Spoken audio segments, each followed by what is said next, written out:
Hi everyone, this is Miss Emily. Welcome to Lesson 8 of learning about ancient Rome. And today we're going to be talking about a man called Julius Caesar. So you're going to need your glossary to write down your vocabulary words, your notebook or a piece of paper to write down your questions, and something to write with, so pencil or pen or something else. So make sure you have what you need and then come back to the video to start reading with me. So, you will hear the name Julius Caesar, or just Caesar, throughout your life. You may have already heard this name before. Caesar is one of the most famous Romans who ever lived. His full name was Gaius Julius Caesar, and he was born in 100 BC, when the Roman Republic was a little more than 400 years old. His ancestors belonged to one of Rome's oldest rich families, the Julii. Julius Caesar was a Roman consul and skilled general of the army who won many battles and greatly expanded Rome's territory. We know a lot about him because stories about his life and accomplishments have been written and also passed down through history. In fact, while he was alive, Caesar wrote some stories himself about his own life. Caesar had many impressive accomplishments. Julius Caesar became a soldier at a young age. Originally, he was nominated or chosen to become a priest of Jupiter, which was a very powerful religious position in Rome. However, a family feud erupted between his family and another important patrician family. A feud is like a conflict or a battle or argument. As a result, Caesar left Rome and joined the army instead of becoming a priest. Caesar was a fine soldier, and he soon became well known throughout the army. For his bravery, he was awarded a civic crown, which was a simple crown made of oak leaves. A civic crown was a very important honor and represented a soldier's bravery. Only very important Romans earned the right to wear one. After a few years in the army, Caesar returned to Rome and became involved in politics. The word politics refers to the activities involved in running a government. In a republic, making laws, going to war, collecting taxes, and other things the government does require an agreement between people in the government. In Rome, the consuls, senators, and other officials all had to work together agreements. However, when it came to governing the areas that Rome controlled, there were always disagreements about what the role of government should be. In order to get things done, politicians formed an alliance with other politicians who agree with them. In Roman politics, there was a lot of power in numbers. That means if a group of politicians formed an alliance, then together they would have an easier time convincing people than they would if they were all alone. Caesar formed a political alliance with another soldier, a very rich man named Pompey. Together they set out to gain the things they wanted, such as land and power. Caesar was elected to a number of special political offices, even though he had as many enemies as he did friends. He worked his way up the political ladder until he finally became one of the two consuls at the top of the government. Remember, the consuls had a lot of power. To keep some of that power, the two consuls worked together with a process of checks and balances. They could not take any action until both people agreed. If one wanted a new law to be passed, then the other consul did not like the law. The two of them would have to negotiate and compromise to make whatever changes were necessary in order to reach an agreement. Consuls served for only 1 year. After that, they became proconsuls. Proconsuls were often governors of provinces, which were parts of the empire, and the lands beyond Italy that Rome had conquered already. The red area that you can see on my map here shows Roman territory around the time of Julius Caesar, shortly after the end of the Punic Wars, which came just before he was born. You can see that after the Punic Wars, Rome controlled most of the land around the Mediterranean Sea.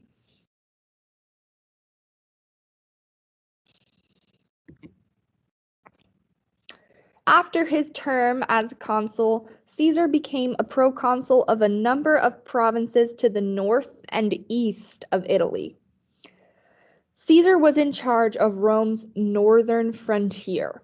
As proconsul, he had a number of Roman commanders and legions at his command. That means people in the army were ready to listen to him. And he decided that his job was to use his armies to expand Roman territory farther to the north. In these northern provinces, the Romans built roads and towns and even temples. One of Caesar's jobs was to protect the Roman property in these areas. Caesar decided it would be a good idea if he went out and conquered these lands for Rome. The only problem was that the areas he wanted to conquer had people already living there, and he considered them to be barbarians. Barbarians is a word that people will call people who don't speak their language or have a different culture than them. Romans did not consider these people to be very smart or to be as good as the Romans because they didn't have the same things that the Romans did. They didn't have their aqueduct for water, they didn't have the same roads, and they didn't have the same temples. So the Romans considered these people to be uncultured or beneath them. They didn't think that they were as good as the Romans. So that's why they used that mean word to describe them. They would call them barbarians. To someone accustomed to the sights and sounds of the city of Rome, the homes and lifestyles of those outside of Rome may have seemed different. To the common Roman mind, they would be doing these barbarians a favor by conquering them. But they're really not doing them a favor because they're taking over their land and taking over their people and turning their people to slaves.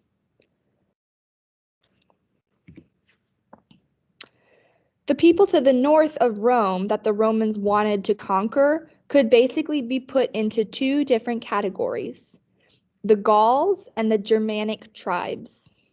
The Gauls lived in the area of present-day France, and the Germanic tribes were spread across a large area of Central and Northern Europe. Caesar first turned his attention to the Gauls. He spent a lot of the next 10 years fighting to conquer and control the Gauls, but it seemed there was always another Gallic or Germanic tribe ready to rise up and fight the Romans. There were many Gallic tribes, each following its own king and its own set of laws and customs. The Gauls' way of life was actually more sophisticated than the Romans thought it was. The Gallic tribes often traded and cooperated with each other. They had their own money, their own religion, their own traditional stories, and their own songs and dances.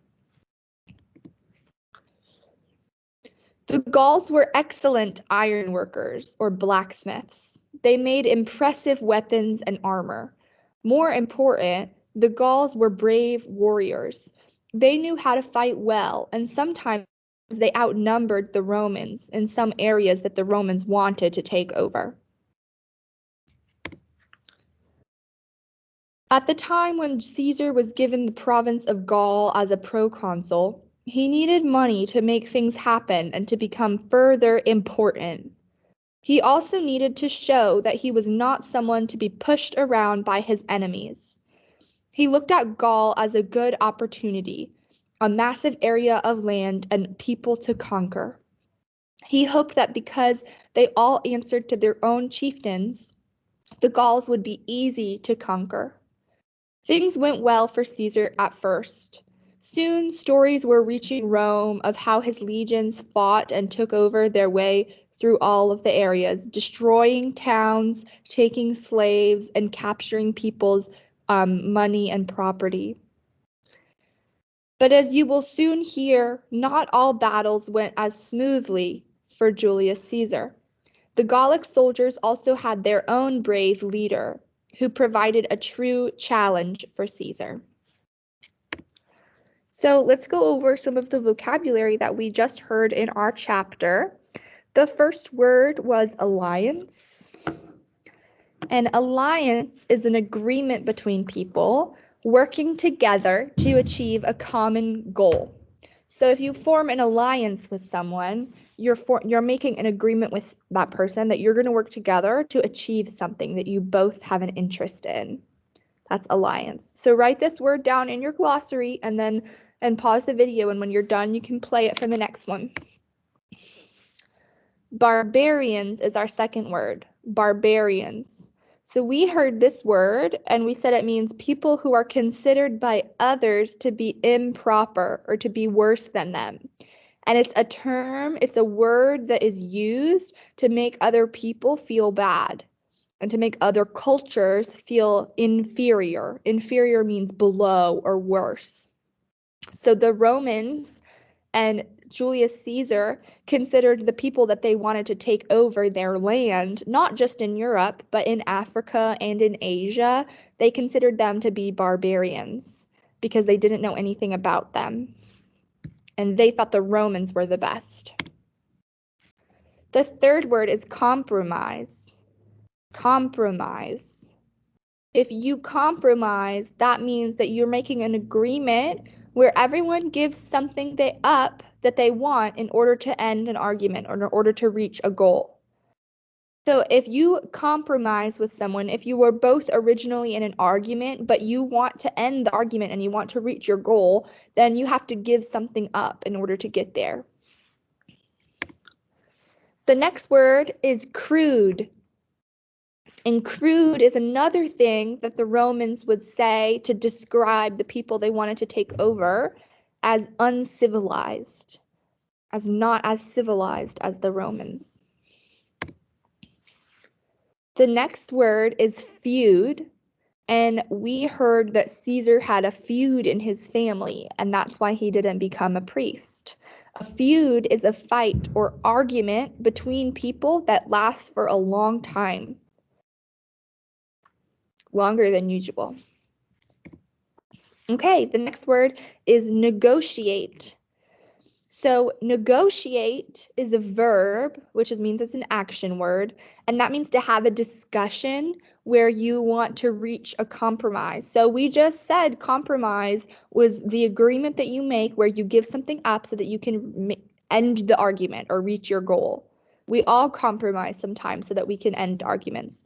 Whenever you're negotiating with someone to get to a compromise or get to an agreement, that means that you're having that discussion about what you're going to give up, what you're going to compromise so that you can reach your goal and end the argument. That's negotiating.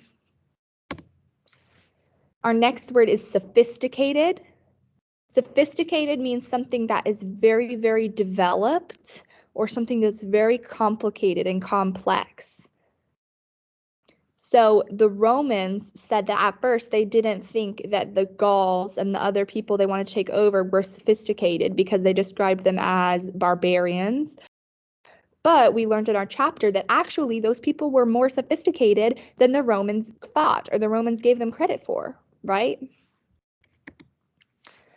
All right, so once you're done with your vocabulary words, switch over from your glossary into your notebook now.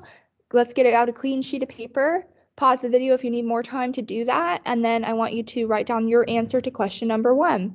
So number 1 says, why did Caesar not become a priest of Jupiter after he was nominated, after he was chosen? Why did he not become a priest?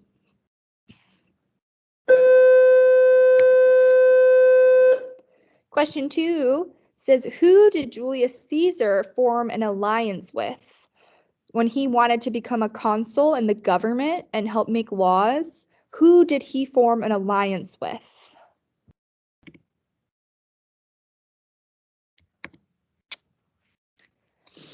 Okay, our next question is, what did Caesar and the Romans think of the Gauls? What did Caesar and the Romans think of the Gauls? And why did they think that? Remember, the Gauls are the tribe that's north of them that Caesar wants to conquer, wants to take over. What did they think of them? All right, and when you're done writing down your answers to those 3 questions, then your video is over and you're free to go, and we'll see you next time for lesson number 9.